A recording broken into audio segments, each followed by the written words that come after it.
Bonsoir à toutes et à tous. Bienvenue sur El Magharibiya pour ce nouveau numéro de Microscope. Merci pour votre fidélité au programme ce soir. Nous reviendrons bien évidemment sur la une d'El Moudjahid, qui titre Les 5 années qui ont changé l'Algérie. Nous allons essayer de revenir avec nos invités dans les grandes lignes. Et en lien, c'est le deuxième discours à la nation du président algérien Abdelmadjid Tebboune. C'était aujourd'hui, ça se termine il y a quelques minutes au palais, notamment des Nations, ce qu'on appelle le Club des Pins. La prochaine étape verra le lancement du dialogue politique auquel je me suis engagé et qui sera à la hauteur des enjeux internes, dit le chef de l'État. Il parle d'un dialogue profond et inclusif et non purement discursif, un dialogue qui renforcera notamment les droits fondamentaux. J'ai promis à la classe politique, dit-il, d'ouvrir un dialogue pour renforcer le front intérieur et cela se fera de manière organisée. Il a bien évidemment aussi, il est revenu sur l'économie et les finances. Tous les indicateurs économiques et financiers de l'Algérie sont au vert, comme le reconnaissent les institutions internationales. Donc Abdelmadjid Tebboune qui a soutenu que ces indicateurs montrent que nous sommes en bonne voie pour rejoindre d'ici quelques mois, comme il l'avait évoqué d'ailleurs, un pays émergent. L'Algérie d'aujourd'hui continue d'avancer à pas sûrs. L'Algérie d'aujourd'hui n'est pas celle d'hier. Voici quelques annonces du chef de l'État. Nous avons opéré des changements dans le domaine de la justice et avons rétabli la confiance des citoyens en l'État, quand on sait notamment qu'il y a aussi un fossé entre le pouvoir politique actuel maintenant depuis plusieurs années, puisque les derniers scrutins sont totalement boycottés. Ce sont les résultats officiels qui le disent. Voilà, le chef de l'État qui est bien évidemment revenu aussi sur les relations entre l'Algérie et la France. Vous envoyez un imposteur qui ne connaît pas son identité, ne connaît pas son père et vient dire que la moitié de l'Algérie appartient à un autre État. Voilà les mots du chef de l'État algérien, notamment, vous l'avez certainement compris, c'est la première fois qu'il réagit concernant l'affaire Boualem Sansal. Il parle d'imposteur. Je ne vous demande pas de vous excuser en parlant notamment de cette guerre. Je ne vous demande pas de vous excuser pour ce qu'ont fait vos ancêtres en parlant de la France, mais au moins reconnaissez, l'Algérie donc n'attend pas des compensations financières de la France, dit-il, mais une reconnaissance morale pour ce qui s'est passé. Voilà, nous allons essayer de revenir ce soir, mais certainement demain dans le cadre de nos éditions, comme vient de le faire mon ami confrère Nassar Djoudi. Nous y reviendrons aussi demain. Rachid Hassani, bonsoir, secrétaire national du RCD en charge de la communication. Bonsoir et bienvenue. Bonsoir Chaban, merci pour l'invitation. Bonsoir aux téléspectateurs de Magharibiya et bonsoir à tes invités que je découvrirai tout à l'heure. Merci infiniment. Il est avec nous en direct de Paris. Youssef Ahmad Hodja, bonsoir, militant politique, bienvenue. Bonsoir chef. Bonsoir à tous les téléspectateurs de Magharibiya et bien sûr à nos invités, notamment du pays. Merci infiniment et devrait nous rejoindre, à moins qu'il soit avec nous, mon confrère Karim Kebiel, journaliste. Alors, est-ce que Karim Kebiel est avec nous? Oui, bonsoir Chaban. Bonsoir à vos téléspectateurs et à vos invités, dont mon ami Rachid. Merci infiniment, cher confrère Karim Kebiel, journaliste qui interviendra avec nous ce soir. Rachid Hassani, je vais ouvrir cette émission avec vous. Vous êtes au RCD, parti politique. D'abord, pour revenir peut-être sur les quelques lignes de Moudjahid, qui dit que les 5 années, donc il revient sur les 5 années qui ont changé l'Algérie, en parlant bien évidemment. Alors, c'est un article, encore une fois, qui va toujours dans le même sens, qui fait les éloges du pouvoir. On n'a pas une analyse qui va un peu dans une thèse, une antithèse, une synthèse, d'avoir un peu les avantages, les inconvénients, les biens et les mauvais points d'Abdelmadjid Tebboune, mais ça va dans le même sens. Bref, en tout cas, une presse qui parle de transformation et mutation politique, une économie solide, et puis aussi Monsieur Bourali, qui dit clairement que sur le plan politique, le pays s'est doté d'une nouvelle constitution adoptée par le référendum du 1er novembre 2020, quand on sait qu'il a été énormément boycotté, ce qui a permis notamment de renforcer les libertés publiques et la séparation du pouvoir. Comment vous réagissez d'abord sur ces 5 années qui ont changé l'Algérie? C'est positif, c'est négatif? Nous avons déjà réagi, nous avons fait le bilan de l'actuel régime, pour ne pas dire de l'actuel chef de l'État.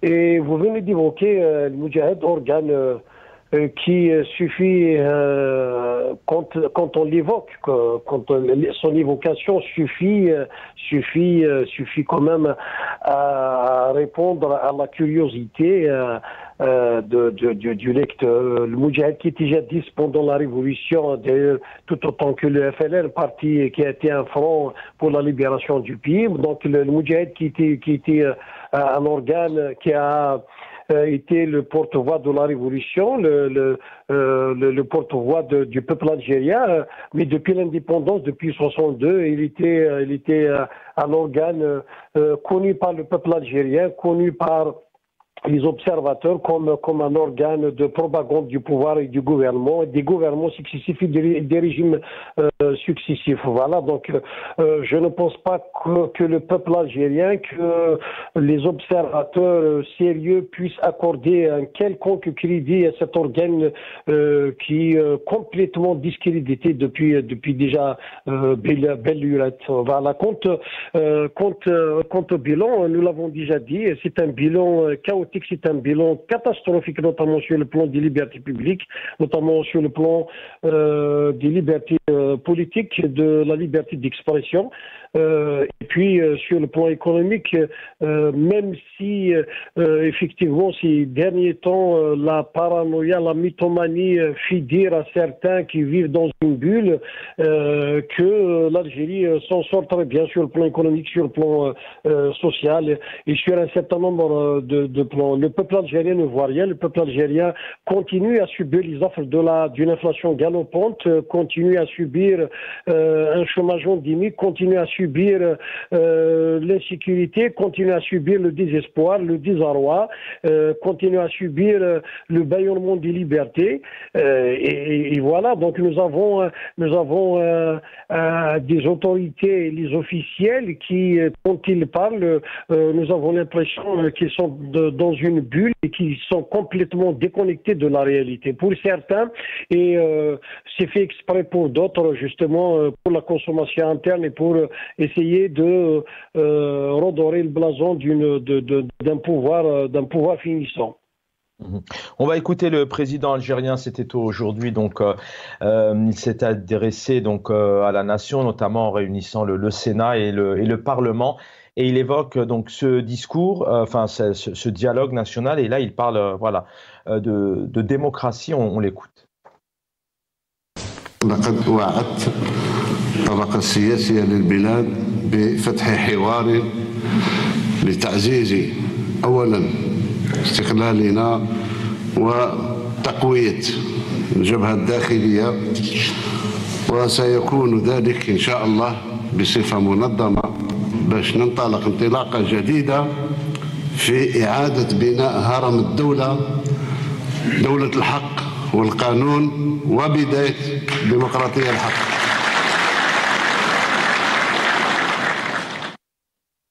Rachid Hassani, homme politique au RCD, c'est une bonne nouvelle pour vous, le chef de l'État algérien qui revient notamment en parlant d'un vrai dialogue, d'une démocratie.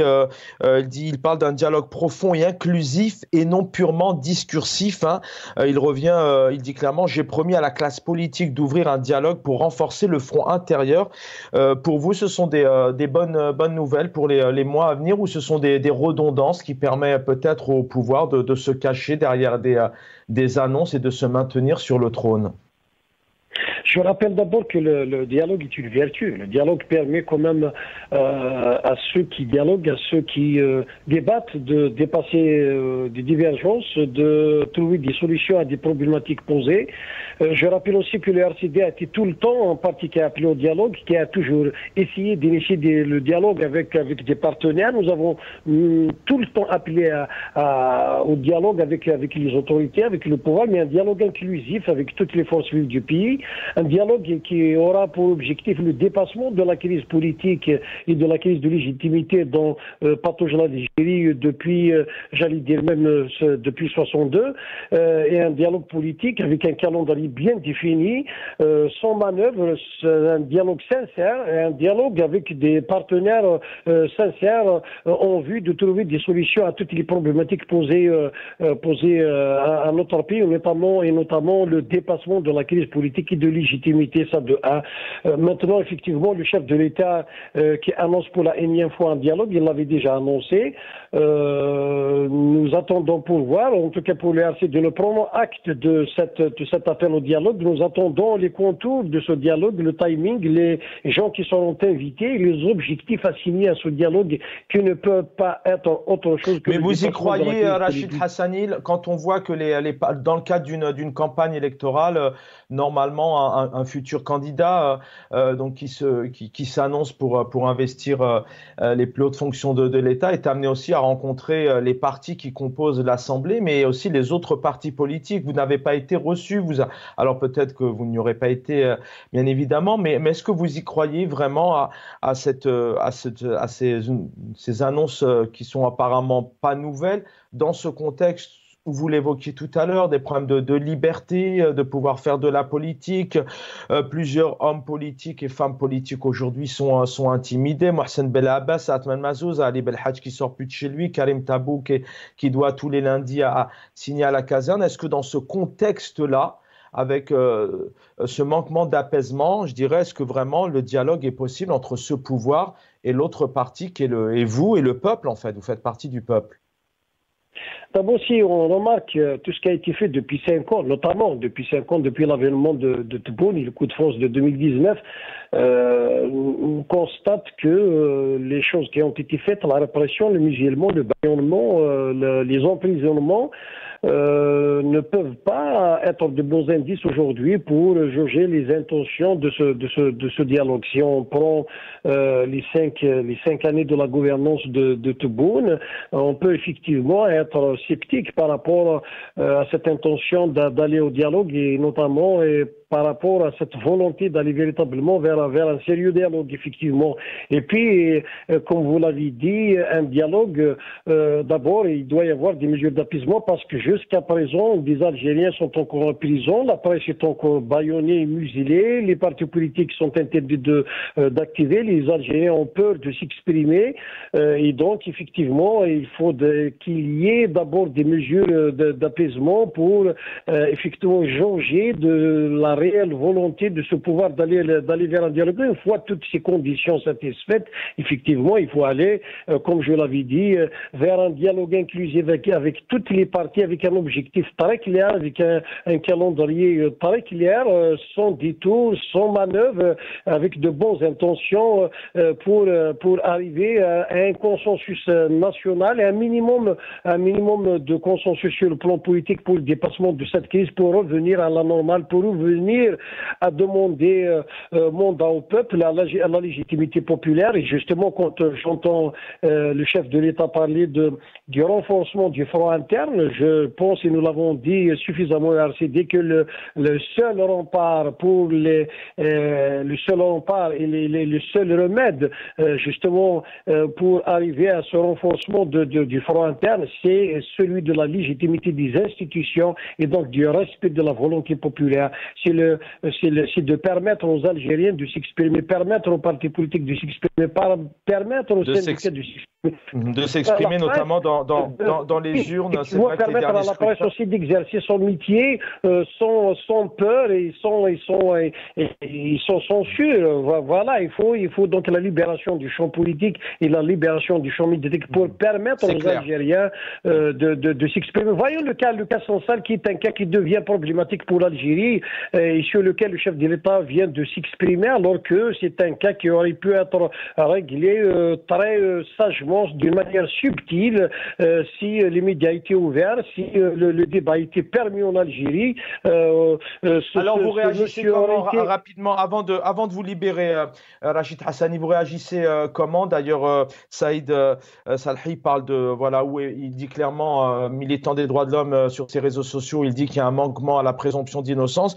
Un chef d'État, notamment Abdelmajid Tebboune, algérien, vous envoyez un imposteur qui ne connaît pas son identité, dit-il, qui ne connaît pas son identité, ne connaît pas son père et vient dire que la moitié de l'Algérie appartient à un autre État. Comment vous réagissez à cette sortie? Le président algérien n'a jamais réellement réagi. Aujourd'hui, il utilise ce discours pour faire cette annonce-là. Comment vous analysez ces mots? Ce qu'a dit Sansa, les propos qui sont maladroits d'ailleurs. Ceux du président, hein. Oui, justement, je pense que c'est un peu disproportionné qu'un chef de l'État s'exprime par rapport à de telles choses. Je vous ai dit que si le débat était permis, si les Algériens s'exprimaient dans la télévision avec des contradicteurs historiens ou auteurs comme lui, aurait suffi pour recadrer les choses et pour un peu revoir les choses sans pour aller justement à toute cette publicité, à tout ce brouhaha autour d'une affaire qui aurait pu être banale. Le chef de l'État, il a d'autres choses à faire, d'autres chats à fouetter que de s'exprimer sur des cas pareils. Et c'est ce que nous déplorons justement à RCD. C'est pour ça que nous appelons à chaque fois à l'ouverture des médias pour permettre justement aux Algériens de s'exprimer, aux écrivains de s'exprimer, aux historiens de s'exprimer et aux Algériens d'écouter justement des avis contradictoires et des choses qui ne vont pas comme de l'extérieur du pays. Merci Rachid Hassani d'avoir été avec nous. Secrétaire national au RCD, merci, en charge de la communication. On va écouter ici le président algérien qui revient encore une fois, vous le savez, depuis maintenant plusieurs mois. Il annonce donc l'arrivée d'un pays émergent, un PIB qui devrait doubler. Et puis donc là, il dit clairement que tout est vert, les feux sont verts, notamment au niveau de l'économie et des finances. Les indicateurs sont très positifs. التنمية الاقتصادية نموذج اقتصادي جديد بدأ يأتي أكله لأن اليوم الأرقام اللي عندنا الأرقام الاستدلالية تاع الاقتصاد والمنبثقة من تقارير السلطات الدولية الحمد لله كل المؤشرات خضراء. Youssef Amal Hoxha est en direct de Paris, militant politique. Youssef Amal Hoxha, rebonsoir. On parle de la une de Al-Moudjahid, les 5 années qu'ont changé le pays avec les éléments qu'ont changé l'Algérie, les transformations et mutations politiques. On parle d'économie. On vient aussi d'entendre le chef de l'État algérien. Bien évidemment, ce discours est certainement lié avec la une du journal.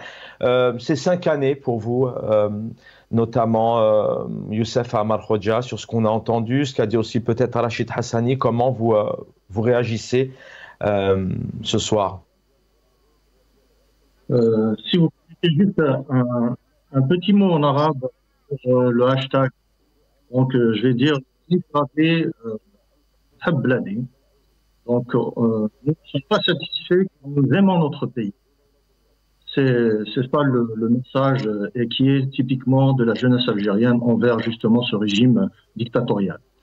Pour revenir à votre question qui concerne le bilan de ces 5 années, malheureusement, je pense que les faits parlent d'eux-mêmes. Donc, un bilan effectivement qui est de la nouvelle façade du régime mafieux. L'Algérie est du moins le bilan de l'Algérie depuis 5 ans est exceptionnel. Donc, quand on parle par exemple de plus de 40 000 personnes haraga qui sont parties, ça ce sont les chiffres étalés sur quelques années. N'en parlons pas de 2019 jusqu'à 2024. et des centaines, voire des milliers d'Algériennes et d'Algériens qui sont noyés dans la Méditerranée. Donc, mes camarades ont évoqué l'inflation et n'en parlons pas aussi du taux de chômage qui explose au pays. Les statistiques qui émanent d'une ONG qui s'appelle CIPIMD, donc c'est le Centre international d'identification des migrants disparus, parle de centaines et de centaines d'Algériens qui ont disparu dans la Méditerranée. Et la moyenne de ces Algériens qui arrivent en Espagne, donc des survivants, c'est une tranche d'âge de 2 ans à 29 ans. Donc de cette tranche d'âge, c'est-à-dire la jeunesse algérienne est en train de quitter le pays par des centaines d'embarcations, même en plein hiver. C'est ça la réussite sociale et économique. Alors le président algérien aujourd'hui a réaffirmé sa détermination, et c'est important ce que vous évoquez, Youssef Amar Khoja, ce soir. C'est vrai que c'est un indicateur primaire quand on voit que tous ces Algériens quittent par des embarcations de fortune. Certains payent des visas, d'autres vont offrir leur talent ailleurs. Mais il a tout de même réaffirmé sa détermination, je cite, à poursuivre la consolidation des acquis, dit-il, des acquis réalisés pour préserver la dignité des citoyens et améliorer leur cadre de vie. Vraiment, il dit, voilà, poursuivre cette consolidation. Elle existe, cette consolidation, il y a des choses qui sont faites tout de même. En effet, la consolidation, c'est ce que nous voyons sur le terrain, c'est encore plus d'arrestations de militants politiques et de militants ou de militants d'opinion.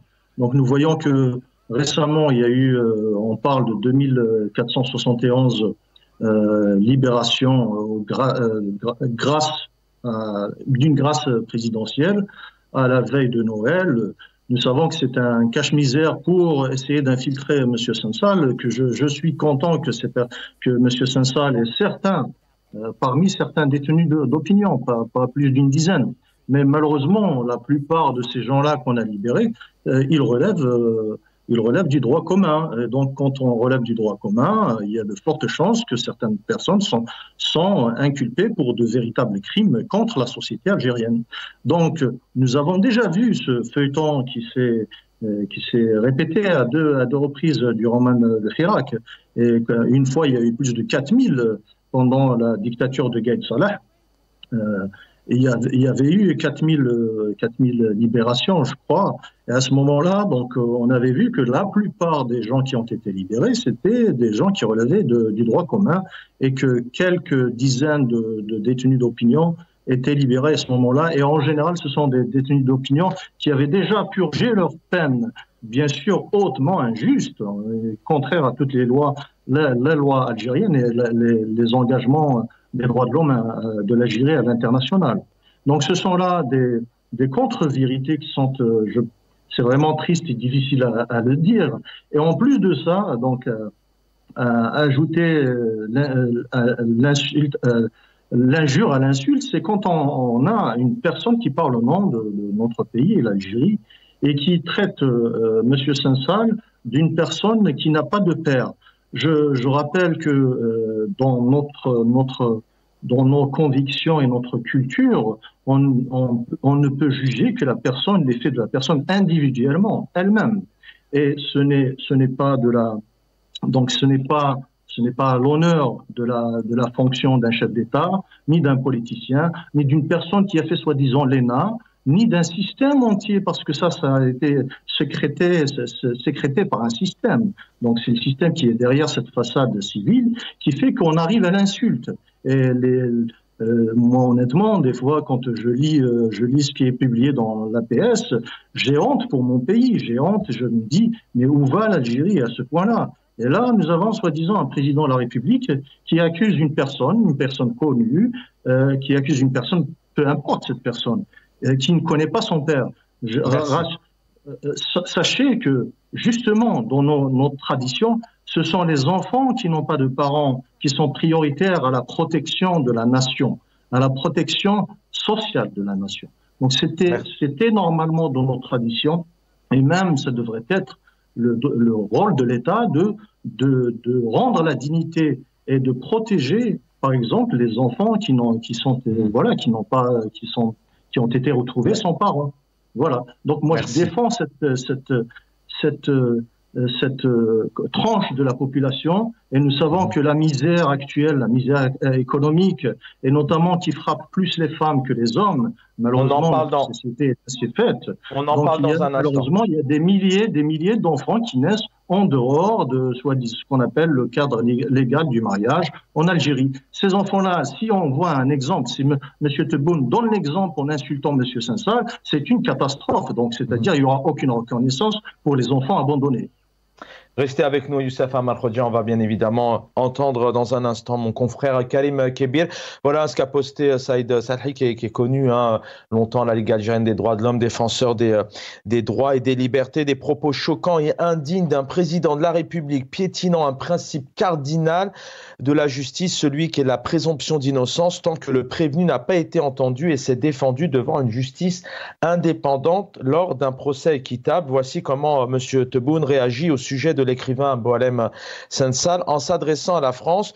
Vous envoyez un imposteur qui ne connaît pas son identité, ne connaît pas son père et vient donc dire que la moitié d'Algérie appartient à un autre État. Donc ça, c'est extrait notamment de TSA, mais entre autres, la PS l'a repris. Horrible, hein, dit Saïd Salhi. Il ne connaît pas son père, des propos honteux qui portent atteinte à l'honneur de toute une famille.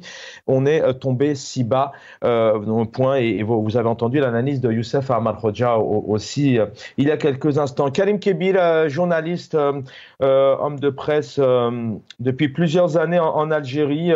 On a des annonces aujourd'hui qui sont faites. Alors vous allez pouvoir réagir aussi dans quelques instants sur les annonces faites dans le cadre de ce discours en traversant la Méditerranée en direct de Paris, j'ai envie de dire. Mais voilà, on a une presse, El Moudjahid, qui nous parle d'une transformation et mutation politique, la solidité au niveau social et économique, et puis aussi un pays qui s'est doté d'une nouvelle constitution. On a l'impression que les choses vont bien en Algérie, et puis vous avez entendu notamment les quelques interventions du chef de l'État dans son discours aujourd'hui. Karim Kebir.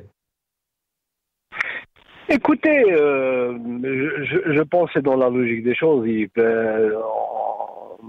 De toute la façon, ça a toujours été dans la culture du système. Donc, ça dans l'autosatisfaction et de présenter des bilans positifs. J'allais dire à la limite, qui peut contester ça, dans la mesure où il n'existe ni contre-pouvoir, ni une presse capable d'apporter la contradiction, ou qu'il y ait un débat libre et contradictoire où des spécialistes sont invités pour débattre justement de ces questions de fond, que ce soit des questions économiques ou des questions sociales. Donc forcément, ils détiennent tous les leviers entre leurs mains, donc ils peuvent dire ce qu'ils veulent. Voilà. De toutes les façons, ce n'est pas la première fois. Rappelez-vous, même du temps de Bouteflika, c'est ce qu'il nous disait. Moi, je me rappelle, les premières années déjà de l'arrivée de Bouteflika, on disait que l'Algérie est revenue sur la scène internationale, elle a émergé, et tout ça, avant que 20 ans plus tard, tout le monde se met à tomber. Donc c'est pareil aujourd'hui sur cette époque. Donc c'est la même époque aujourd'hui, Karim Kebir, c'est la même époque. L'Algérie d'aujourd'hui continue d'avancer à pas sûr. L'Algérie d'aujourd'hui n'est pas celle d'hier. C'est vrai que depuis 5 ans, on a un pouvoir, celui d'Abdelmadjid Tebboune, qui, par redondance, a rappelé que l'ère de Bouteflika est terminée. On est toujours dans la même époque, du coup, quand il annonce ce dialogue, le renforcement des droits fondamentaux, donc ça veut dire les libertés, les partis politiques, les associations. Vous dites que c'est comme ça depuis des années, ça va continuer, où il y a un brin d'espoir avec l'annonce. On rappelle qu'Abdelmadjid Tebboune est là depuis bientôt 6 ans tout de même. Hein. Écoutez, le problème n'est pas dans les individus, le problème fondamental c'est dans le système. Il y a des hommes historiques qui ont critiqué ce système et qui ont tout fait pour essayer d'apporter le changement sans y parvenir. Donc forcément les mêmes réflexes, les mêmes conceptions, les mêmes approches sont reproduites, mais c'est les individus qui changent, sans plus. Mais fondamentalement, la culture du système, elle est la même. Vous avez évoqué tout à l'heure, par exemple, le dialogue. Il y avait eu des tentatives de dialogue, mais est-ce que pour autant ils ont abouti à quelque chose? Parce que c'était un dialogue qui a été mené par le pouvoir sans qu'il y ait cette liberté d'action laissée pour les partis politiques, qu'on les reconnaît comme étant en tant que tel, comme opposition en tant que tel, le mouvement associatif, ainsi de suite. Donc, culturellement, pratiquement rien n'a changé. Mais ça n'exclut pas pour autant qu'il y a eu des choses. Effectivement, il y a eu des réalisations, il y a des logements qui ont été faits, il y a des hôpitaux qui ont été construits, il y a des barrages, il y a bien entendu. Mais globalement, si vous regardez le pouvoir d'achat des Algériens, si vous regardez le volet politique essentiellement, l'état des libertés, là, je suis désolé de le dire, mais on a régressé beaucoup. On a régressé beaucoup. Et donc, et vous l'avez constaté vous-même, c'est que ce sont des aspects qu'on n'évoque jamais depuis quand même un bon moment. On n'évoque jamais ce côté, le côté des libertés enfin des libertés de façon générale, pas seulement les libertés fondamentales, mais aussi les libertés collectives. Il y a aussi la question de la liberté d'expression, la liberté des médias. Donc aujourd'hui, ils peuvent faire dire aux statistiques dont ils ont le monopole, d'ailleurs c'est les statistiques, donc ils peuvent dire ce qu'ils veulent, mais qui va leur apporter la contradiction? Où sont les contre-pouvoirs qui peuvent dire, mais en privé, si vous rencontrez en privé, par exemple, des opérateurs, si vous rencontrez en privé qui n'ont pas cette chance justement d'avoir des tribunes ou des créneaux qui vont porter leurs préoccupations, eh bien, ils vous diront que malheureusement, il y a encore, par exemple, le problème de la bureaucratie, il y a le problème de la corruption, il y a le problème difficile, de loi. Et tout ça, c'est des chantiers qui sont malheureusement, qu'on n'a pas encore avancé beaucoup sur ces chantiers. Restez avec nous, Karim Kébir. En tout cas, pour le président de l'Assemblée populaire nationale, donc Monsieur Bourali, il dit clairement voilà, que les chiffres sont vérifiables. Et comme vous le disiez, Karim Kébir, à l'instant, c'est vrai qu'en Algérie, c'est très compliqué aussi de vérifier les éléments, car sur plateau télé, il n'y a pas de voix discordante. Les partis politiques n'ont pas l'occasion aussi d'annoncer publiquement ce qu'ils font et comment ils voient les choses. Mais on écoute tout de même le président de la PN ici.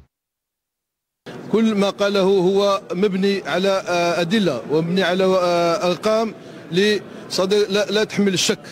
هذه هي رسالة القوية وهذه هي الخطابات اللي يحبها الجزائريين، خطابات واقعية، خطابات ملموسة وخطابات اللي تقبل لا فيريفيكاسيون.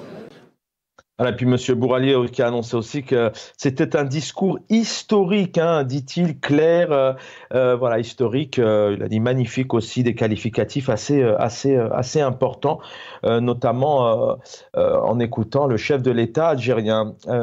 Youssef Amar Khouadja est avec nous ce soir. Peut-être vous commenciez à l'évoquer tout à l'heure. Il a parlé des indicateurs économiques et financiers. On sait que depuis maintenant plusieurs années, le pouvoir d'achat, il a annoncé d'ailleurs l'augmentation du pouvoir d'achat de 53%, mais il parlait à mon avis des salaires.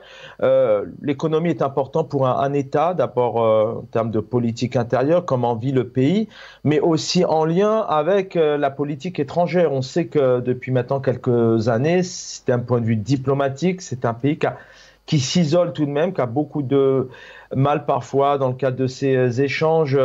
L'Espagne, bien sûr, le Maroc, la France, les Émirats, des pays d'Afrique subsaharienne, par exemple. Comment vous analysez ces indicateurs qui sont apparemment au vert pour le président algérien?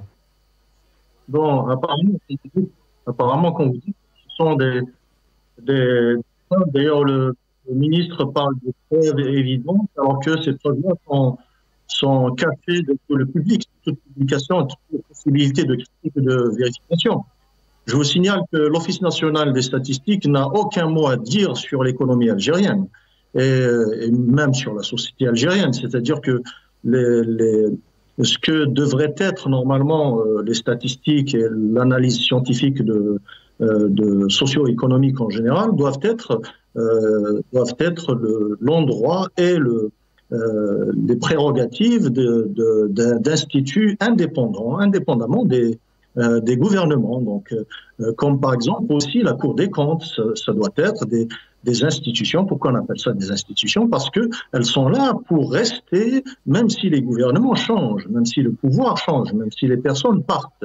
Donc, comme nous ne sommes pas dans une république d'institutions, nous sommes dans une collection de clans qui se font la lutte pour la manne hydrocarbures, parce que c'est ce qui fait vivre à 98% l'Algérie. Malheureusement, quand on parle d'une économie qui est complètement addicte à une seule ressource, à savoir les hydrocarbures, comme vous le savez, ça s'appelle dans l'économie, ça s'appelle Dutch disease. Cette économie est hyper fragile, c'est-à-dire que elle pourrait, dans le premier choc, elle tomberait. C'est-à-dire que demain, si par malheur on se réveillera sur un prix du baril à moins de $50, l'Algérie suffoquera donc peu importe la planche à billets ou les salaires à augmenter. Si vous augmentez les salaires 2 fois, tout simplement le prix des denrées nécessaires vont exploser pratiquement concomitamment à l'augmentation des salaires. Donc ça ne veut rien dire d'augmenter les salaires, parce que leur objectif c'est de réaliser un PIB nominal qui a été soi-disant le porte-drapeau de la présidence de la République, d'arriver à 400 milliards de dollars. Mais ça, c'est un leurre, parce qu'on parle d'un PIB nominal qui n'a aucun sens. Je peux moi-même vous faire les 400 milliards de dollars dès demain. Il suffit juste de truquer les salaires et à ce moment-là, automatiquement, le PIB va doubler ou tripler, comme on veut. Donc c'est ça, on est en train de continuer à mentir aux Algériens.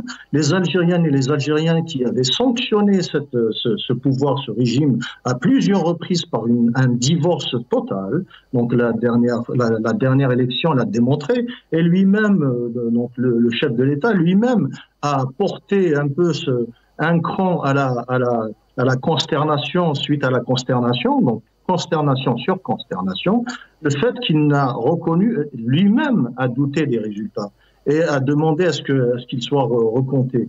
Donc, voilà où on en est, malheureusement, et ce qui est très triste pour notre pays, c'est cette fuite en avant qui est coupée complètement des réalités du pays et qui, pour l'instant, elle est maintenue par la manne hydrocarbures du pays. Malheureusement, c'est la seule production. Alors qu'il suffirait, avec un pays si jeune, il suffirait de libérer l'initiative individuelle et collective, de libérer, comme on a dit, toutes les entraves à la liberté d'expression, à la liberté de commerce, à la liberté d'emploi.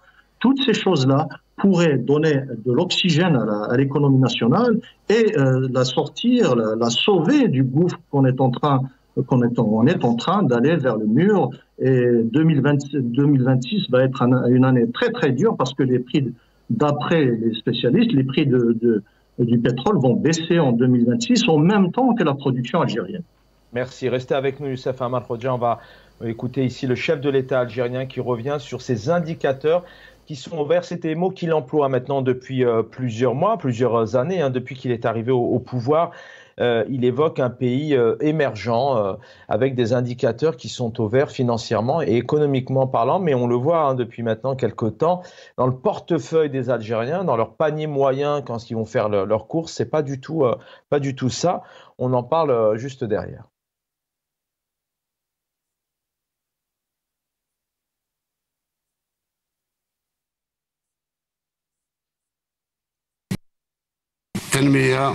الاقتصادية نموذج اقتصادي جديد بدأ يأتي أكله، لأن اليوم الأرقام اللي عندنا الأرقام الاستدلالية تاع الاقتصاد والمنبثقة من تقارير السلطات الدولية الحمد لله كل المؤشرات خضراء. Karim Kebir est avec nous, journaliste. Vous avez longtemps écrit pour plusieurs actualités, dont aussi l'économie. Puis on rappelle que vous êtes Karim Kebir, citoyen, et vous êtes en Algérie. Une économie, tous les indicateurs sont au vert apparemment. On est dans le bon chemin, de bonnes perspectives. Quand vous écoutez ça et vous connaissez aussi le quotidien des Algériens, leur pouvoir d'achat, ils peuvent aussi se relever demain et puis retrouver un kilo de tomates qui va être 20 fois plus son prix. Ça veut dire aussi qu'en termes d'économie, il y a une anarchie. Il y a aussi le dinar qui s'échange, l'euro qui s'échange donc dans les squares aujourd'hui, qui est un fléau important. Lorsque vous écoutez ça, vous êtes d'accord avec cette analyse, Karim Kebir? Comme je vous l'ai dit, eux, ils s'appuient sur des chiffres qu'ils ont eux-mêmes. Donc, on n'a pas les moyens de vérifier. Mais il y a la réalité du terrain, en tout cas. Mais la réalité du terrain, c'est que beaucoup, notamment le pouvoir d'achat, moi, je me rappelle, il y a un syndicat qui avait fait il y a quelques années déjà, ça remonte quand même à bien des années, et qu'ils ont établi que le minimum, c'est-à-dire que le salaire qu'il doit toucher un fonctionnaire pour arrondir ces fameux fins de mois, c'est 80 000 dinars. Or, le SMIC est aujourd'hui à 22 000 et vous avez le salaire qui tourne autour de 50 000. Je vous laisse tous les loisirs de voir comment les Algériens arrivent à arrondir leur fin de mois. Il y a aussi le problème du chômage. On a vu les cortèges quand même des médecins et des étudiants qui sont partis ces dernières années, notamment vers le Canada, vers l'Europe. Ce sont des indicateurs assez sérieux justement du malaise social. Moi, sans compter, comme je vous l'ai dit, l'absence de perspective, c'est-à-dire une atmosphère d'absence de liberté où les gens ne peuvent pas, n'ont pas les moyens pour s'exprimer ou s'organiser librement ou s'échanger ou débattre librement. Tout ça font que les gens ne se sentent pas vraiment à l'aise. Mais comme je l'ai dit, pour les gouvernants, c'est normal, c'est dans leur culture, c'est de faire dans l'autosatisfaction et de dire que les choses vont très bien. Mais moi, j'aurais aimé que justement, aujourd'hui, par exemple, si on était dans un minimum de liberté, aujourd'hui, qu'on invite différents experts, que ce soit en matière économique ou dans les questions sociales, ils vont ouvrir un débat contradictoire et vous allez voir comment ils vont évaluer la situation. Malheureusement, ce n'est pas le cas. Ce n'est pas le cas. Sur des plateaux, des gens qui vont dire que la situation est extraordinaire et tout va pour le mieux dans le meilleur des mondes. Malheureusement, ce genre de discours, on l'a déjà entendu par le passé et on a vu comment les choses ont évolué malheureusement par la suite. Karim Kebir, merci d'avoir été avec nous. C'est pour ça que nous essayons aussi, nous, ici, sur ce plateau, de poser les questions, pas qui fâchent, mais vraiment d'évoquer les différents points qui sont annoncés, dits par le chef de l'État, et puis pour voir un peu ce qui se fait de bien et aussi de mauvais, qui n'a pas les bonnes directions pour notamment le développement du pays, ce qui n'est pas le cas malheureusement au sein des médias algériens. Youssef Amal Khodja, le dernier mot pour vous ce soir. Comment peut-on aussi se sortir de cette situation? Les voix discordantes malheureusement sont absentes pour des problèmes de liberté que nous connaissons, alors qu'on a un chef de l'État aujourd'hui qui revient sur la démocratie. Il parle vraiment notamment de démocratie et d'état de droit dans son discours.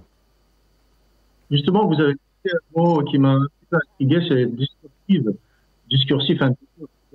Est-ce qu'il voulait s'éloigner d'un discours ou inclure ce discours? Donc ça, c'est la question. Et en plus de ça, donc le Hirak en 2019 l'avait bien démontré.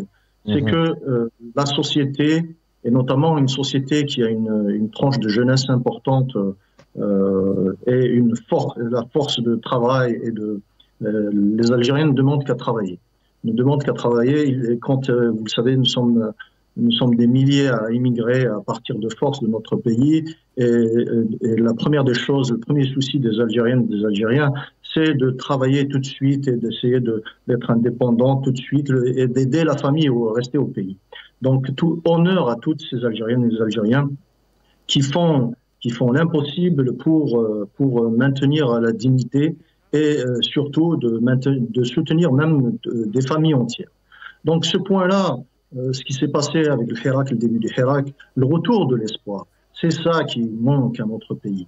C'est qu'une main tendue a été levée plusieurs fois par Allah yarhamoum, Bourga, Yahya Abdelnour et d'autres personnalités de la nation qui avaient tendu la main au bon moment pour dire à ce régime il faudra changer de système. Ça ne suffit pas de changer des personnes. Il faudra changer de système et aller vers d'abord la première intention de bonne foi, c'est de libérer tous les détenus d'opinion et politique, sans exception, tous les détenus d'opinion et politique. Merci. Et je rappelle qu'il y a des gens qui passent leur 33e année dans les geôles de ce régime. Merci Youssef Amal Hodja, effectivement, des prérogatives du Hirak, plusieurs mains tendues, dont la vôtre, Youssef Amal Hodja. Merci Hodja, merci d'avoir été avec nous. Karim Kebir, journaliste, merci, cher confrère, tu es avec nous aussi. Rachid Hassani, secrétaire national en charge de la communication RCD. Dans quelques instants, c'est Jameldine Taleb pour El Omr. Et puis vous avez rendez-vous avec Lotfi Double Canon, l'antenne vous est ouverte. D'ailleurs, réagissez, n'hésitez pas à appeler sur ce que vous vivez, vos difficultés, ou peut-être que voilà, votre avis aussi, c'est de dire que tout va bien. C'est ça, El Mararibia. Prenez soin de vous et bonne soirée. Bien évidemment, merci à l'équipe en régie.